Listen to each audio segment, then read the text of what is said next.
दोस्तों, आज मैं आपके साथ सुपर टेस्टी और क्रिस्पी डोसा की रेसिपी लेके आई हूँ। यदि आपको भी डोसा खाना पसंद है और बनाना मुश्किल लगता है, तो आज जो मैं आपके लिए रेसिपी लेके आई हूँ, इस रेसिपी को देखकर आप बनाइएगा तो पहली बार में ही परफेक्ट डोसा बनकर तैयार होगा आपका भी। और इसे बनाना तो बहुत ही आसान है, बहुत ही आसानी से बिना दाल चावल भिगोए सिर्फ आधे घंटे में आप इस डोसे को बनाकर खा सकते हैं। तो अब आपको जब भी डोसा खाने का मन हो तो मेरी इस रेसिपी को देखिए और फटाफट से डोसा बना लीजिए। पहली बार में ही बिल्कुल परफेक्ट डोसा बनकर तैयार होगा। और आप यहाँ पर देख सकते हैं ये कितना क्रिस्पी बनकर तैयार हुआ है। बनाना तो बहुत ही आसान है। आधे घंटे में आप ढेर सारे डोसे बनाकर तैयार कर सकते हैं। और ऐसा डोसा आपको मार्केट में कहीं भी नहीं मिलने वाला है। इस डोसे को आपको खुद बनाना पड़ेगा, तभी आप इसे खा सकते हैं। तो चलिए बिना देरी के हम देख लेते हैं कि इस सुपर टेस्टी और क्रिस्पी डोसा को हमने किस तरह से बनाकर तैयार किया है।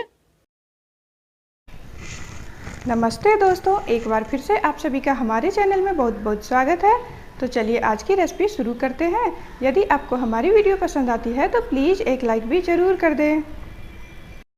डोसा बनाने के लिए सबसे पहले चाहिए हमें दाल और चावल। तो यहाँ पर हमने 1 कटोरी चावल लिया है। चावल आप कोई सा भी ले सकते हैं जो आपके घर में होंगे। तो हमने देखिए इस तरह का चावल लिया है। तो एक कोई बर्तन आप सेट कर लीजिए, उसी से सारी चीज़ें नाप कर लीजिएगा। हमने 1 कटोरी इस कटोरी से चावल लिया है। अब 1/4 यहाँ पर हमें उड़द दाल लेना है। तो थोड़ा बहुत कम ज़्यादा हो सकता है, कोई दिक्कत वाली बात नहीं है। तो जितना चावल लिया था उसका 1/4 हिस्सा हमने यहाँ पर उड़द की दाल ले लिया है। अब 2 चम्मच यहाँ पर हमने चना का दाल ले लिया है। इससे डोसे का कलर बढ़िया आएगा। और यहाँ पर हम 1 चम्मच मेथी दाना डाल देते हैं। डोसे में मेथी दाना भी डाला जाता है। अब यहाँ पर हम गर्म पानी डाल रहे हैं। तो डोसा बनाने के लिए दाल और चावल को एक दिन पहले ही भिगोया जाता है, लगभग 10 से 12 घंटे के लिए। पर इसे हम फटाफट बनाने वाले हैं, तो इसीलिए आप इसे गर्म पानी से धोइएगा। पानी बहुत ज़्यादा गर्म नहीं होना चाहिए। इतना पानी गर्म कीजिए कि आप अच्छे से उसमें हाथ डालकर और इस तरह से रगड़ रगड़ कर धो सकें। तो लगभग 3 से 4 बार आपको अच्छे से धो लेना है। जब तक साफ पानी ना आ जाए तो मैं आपको धो के दिखाती हूँ। तो देखिए यहाँ पर हमने दाल और चावल को अच्छे से धो लिया है। और देखिए गर्म पानी में धोने की वजह से ये चावल अच्छे से फूल भी चुका है इतनी जल्दी ही। तो चलिए अब इसे हम पीस लेते हैं। पीसने के लिए मिक्सी का एक बड़ा वाला जार ले लीजिए और इसमें इस चावल को डाल देना है। तो चावल हमारा थोड़ा सा ज़्यादा है तो एक बार में नहीं आएगा, तो हम इसे 2 बार में पीसेंगे। तो यहाँ पर हम आधा से थोड़ा सा ज़्यादा करके जार को भर दिए हैं। अब यहाँ पर हमने आधी कटोरी दही ली है। दही थोड़ा सा खट्टा लीजिएगा और पानी के साथ भी होगा तो कोई दिक्कत नहीं है। अब यहाँ पर हम ये नॉर्मल पानी डाल रहे हैं। इसमें ना तो ठंडा डालना है ना ही गर्म डालना है। नॉर्मल पानी डालकर जार का ढक्कन बंद कर दीजिए और मिक्सी में लगाकर इसे अच्छे से पीस लेना है। यहाँ देखिए हमने दाल और चावल को बढ़िया से पीस लिया है।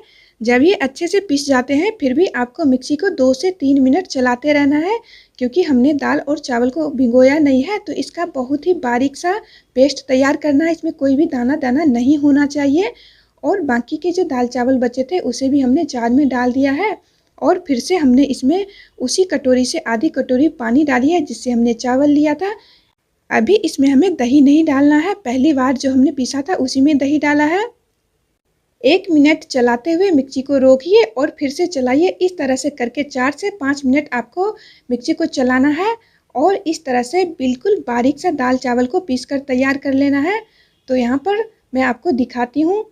इस तरह से आप छू के देखिएगा तो बिल्कुल भी इसमें दाना दाना नहीं होगा। इस तरह से आपको पीसना है। और ये जो दाल चावल का बैटर है मुझे थोड़ा सा गाढ़ा लग रहा है, तो इसमें हमने जार में थोड़े से चावल के पेस्ट लगे थे तो उसी में पानी डालकर और धो के डाल दिया है। अब अच्छे से मिक्स कर लीजिए। यहाँ पर हमने अच्छे से मिला लिया है। तो देखिए इस तरह का हमें डोसा के लिए बैटर तैयार करना है। ना तो ज़्यादा पतला करना है और ना ही ज़्यादा गाढ़ा करना है। तो हमने दही डाला था आधी कटोरी, उसमें भी पानी था और सिर्फ 1 कटोरी इसमें हमने पानी डाला है। और थोड़ा सा मिक्सी की जार को धो के डाला है, बस इतना ही पानी डालना है, इससे ज़्यादा नहीं डालिएगा। अब इसे ढककर और 10 से 15 मिनट के लिए रख दीजिए। जब तक ये रेस्ट कर रहा है, डोसा बनाने के लिए सेट हो रहा है, तब तक हम आलू का मसाला तैयार कर लेते हैं। उसके लिए हमने गैस पर एक कढ़ाई को गर्म होने रख दिया है। इसमें हमने डाल दिया है 3 छोटा चम्मच सरसों का तेल। तेल को बढ़िया से गर्म कर लीजिए। जैसे ही तेल बढ़िया गर्म हो गया, मैंने यहाँ पर आधा छोटा चम्मच जीरा डाल दिया है। 2 चुटकी इसमें हींग डाल दीजिए और यहाँ पर हमने 2 सूखी लाल मिर्च को तोड़ के डाल दिया है। गैस का फ्लेम धीमा ही रखिएगा। और यहाँ पर हम 10 से 12 करी के पत्ते को भी डाल दिए हैं। अब यहाँ पर हमने पीली वाली सरसों 1 छोटा चम्मच डाल दिया है। और अब इसमें हम डाल देंगे लहसुन। तो 6 से 7 कलियाँ लहसुन की ली थी, बारीक काट के डाल दिया है। लहसुन के साथ ही हमने इसमें एक मीडियम साइज़ का प्याज लिया था। प्याज को इस तरह से टुकड़ों में काट कर डाल दीजिए। अब गैस का फ्लेम आप मीडियम कर सकते हैं या फिर तेज़ भी कर सकते हैं और इसे लगातार चलाते हुए जब तक इसका कलर चेंज ना हो जाए तब तक भूनना है आपको। लगभग प्याज को 2 मिनट भूनते हुए हो गए थे, तब हमने इसमें 4 हरी मिर्ची को लेकर और बारीक बारीक काट कर डाल दिया है। तीखा आप अपने हिसाब से ले सकते हैं, जैसा आपको पसंद हो। अब अच्छे से प्याज को भून लीजिए। कुछ देर बाद देखिए प्याज हमारा कितना बढ़िया से भुनकर तैयार हो गया है। तो इसी तरह से प्याज को भूनिएगा तो बहुत ही अच्छा आलू का मसाला तैयार होगा। अब इसमें हम डाल देते हैं सूखे मसाले। तो आधा चम्मच से थोड़ा सा कम हमने हल्दी का पाउडर डाल दिया है और आधा चम्मच इसमें हमने सब्जी का मसाला डाल दिया है। और यहाँ पर आधा चम्मच हम चाट मसाला डाल दिए हैं। तो चाट मसाला में नमक होता है, तो इसलिए नमक थोड़ा सा ध्यान से डालिएगा। हमने यहाँ पर आधा छोटा चम्मच नमक डाल दिया है। अब गैस का फ्लेम बिल्कुल लो कर दीजिए और सभी चीज़ों को इस प्याज के साथ मिक्स कर दीजिए। जैसे ही सारी चीज़ें मिल जाए तो इसमें हमें डाल देना है ये आलू। तो हमने आधा केजी के आसपास आलू लिया था। आलू को उबाल कर और देखिए इस तरह से थोड़े बड़े बड़े टुकड़े में ही कर तैयार कर लिया था। अब फिर से गैस का फ्लेम आप तेज़ कर सकते हैं या मीडियम कर सकते हैं और इसे लगभग 3 से 4 मिनट चलाते हुए आपको भून लेना है। इस आलू को आप बढ़िया से भूनिएगा, तभी मसाले का टेस्ट बहुत ही बेहतरीन आएगा। लगभग हमने 3 से 4 मिनट इसे अच्छे से मीडियम आंच पर भून लिया है। आलू हमारा अच्छे से भून चुका है। तो इसमें अब थोड़ा सा धनिया पत्ता डालिए, अच्छे से मिक्स कर लीजिए और गैस का फ्लेम को कर दीजिए बंद। तो यहाँ पर हमारे आलू के मसाले भी बनकर तैयार हो गए हैं। तो अब इसे हटाकर साइड में रख दीजिए। और इधर देखिए जब तक हमने आलू का मसाला तैयार किया, ये डोसा का बैटर भी बिल्कुल सेट हो चुका है। लगभग 15 से 20 मिनट इसे रेस्ट करते हुए हो गया है। अब इसे एक बार अच्छे से चला लीजिए और इसमें आप डाल देना है नमक। नमक हमने पहले नहीं डाला था, तो आधा छोटा चम्मच हमने इसमें नमक डाल दिया है और नमक को अच्छे से मिक्स कर लीजिए। और इसमें हमें डालना है इनो या फिर मीठा सोडा भी आप डाल सकते हैं, दोनों में से कोई आप इसमें डाल सकते हैं। तो पहले आपको नमक को अच्छे से मिक्स कर लेना है। नमक को हमने यहाँ पर अच्छे से मिला लिया है। इनो का पूरा पैकेट हमें नहीं इस्तेमाल करना है, हमने सिर्फ आधा इसमें डाला है। अब इनो को आपको बढ़िया से मिला लेना है। तो 1 से 1.5 मिनट आपको इसे मिक्स करने में लग जाएंगे। तो अच्छे से मिलाइएगा आप इसको। तो देखिए हमने अच्छे से मिला लिया है इनो को बैटर में। तो अब हम डोसा बना लेते हैं इसका। गैस पर हमने डोसा तवा को रखकर गरम कर लिया है। तवा को बहुत ही अच्छे से गरम करना है।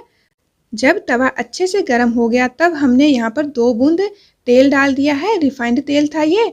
और पूरे तवे पर टिश्यू पेपर से इस तरह से फैला दीजिए और अब पानी के छींटे मारकर तवे के टेम्परेचर को सही कर लीजिए।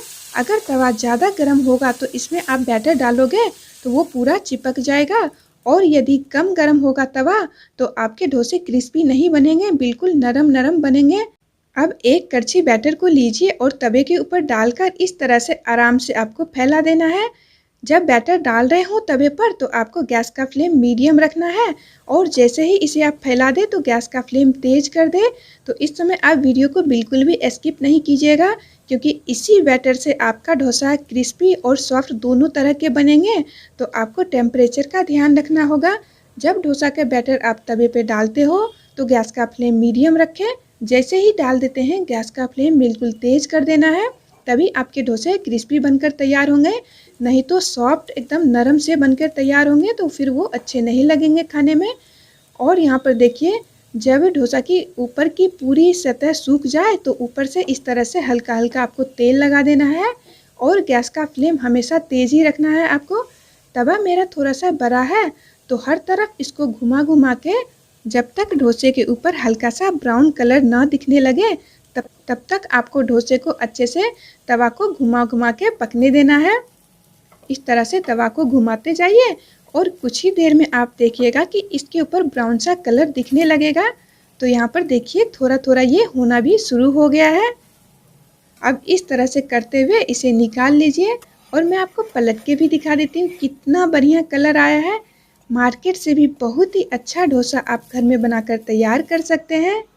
और यहाँ पर आप देख सकते हैं कितना क्रिस्पी बना है। तो आप भी एक बार मेरे इस तरीके से डोसा बनाइएगा, पहली बार में ही बिल्कुल परफेक्ट डोसा बनकर तैयार होगा। और यदि आपको डोसा बनाने में कोई भी दिक्कत होती है तो आप कमेंट करके पूछ सकते हैं। एक डोसा और मैं आपको बनाकर दिखा देती हूँ ताकि आपको बनाने में कोई भी दिक्कत ना हो। तो तवा अच्छा खासा गर्म है ही, 2 से 3 बूंद यहाँ पर तेल डालिए और पहले की तरह ही टिश्यू पेपर से पूरे तवे पर तेल को फैला दीजिए और थोड़े से पानी की छींटे मारकर तवे के टेम्परेचर को सेट कर लीजिए। अगर तवा ज़्यादा गर्म रहेगा तो आप बैटर इस तरह से डालोगे तो इस तरह से फैलेगा नहीं, एक ही जगह चिपक जाएगा और वो पूरा ख़राब हो जाएगा, इस तरह से नहीं फैल पाएगा। तो अगर उस तरह से अगर आपका एक हो जाता है तो आप गैस का फ्लेम बंद कर दें, तवे को थोड़ा सा ठंडा कर ले, इसके बाद बैटर को डालें। तो डोसे को क्रिस्पी बनाने में टेम्परेचर का ही ध्यान रखना होगा। अगर ज़्यादा गर्म रहेगा तो वो अच्छे से फैलेगा नहीं और कम गर्म रहेगा तवा तो आपका डोसा बिल्कुल सॉफ्ट बनेगा, इस तरह से क्रिस्पी नहीं बनेगा।